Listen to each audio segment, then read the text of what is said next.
When you're seeing a patient with a history of pulmonary tuberculosis, it is important to know some basic background info regarding the disease. Tuberculosis is a disease commonly caused by bacteria called Mycobacterium tuberculosis. The bacteria usually attacks lung and thus medically named as pulmonary tuberculosis. However, it can also damage other parts of the body.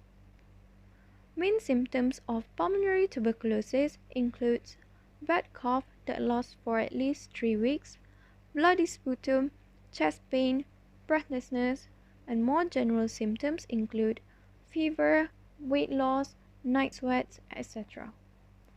Particularly, persons with weakened immune systems are at risk. It is usually spread through air droplets when infected persons cough or sneezes. Here is a picture of a chest X-ray of a normal lung, and next to it is a picture of a chest X-ray of a post-primary tuberculosis patient. Radiograph shows parenchymal and architectural changes. There is an ill-defined patchy heterogeneous consolidation involving the apical-posterior segments of the upper lobes and the superior segments of the lower lobe.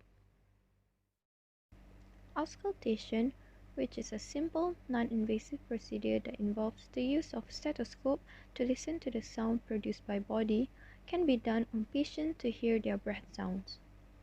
There are many types of breath sounds, namely vesicular, which is normal, diminished and bronchial breath sound, which are abnormal, wheeze, crackles, pleural rub, stridor, which are adventitious breath sounds. For pulmonary tuberculosis, the breath sounds that are heard are bronchial breath sound and coarse crackle sounds. Here is an example of a bronchial breath sound.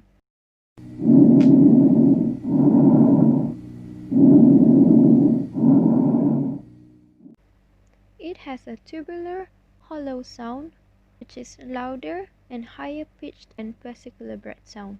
Here is an example of a coarse crackle sound.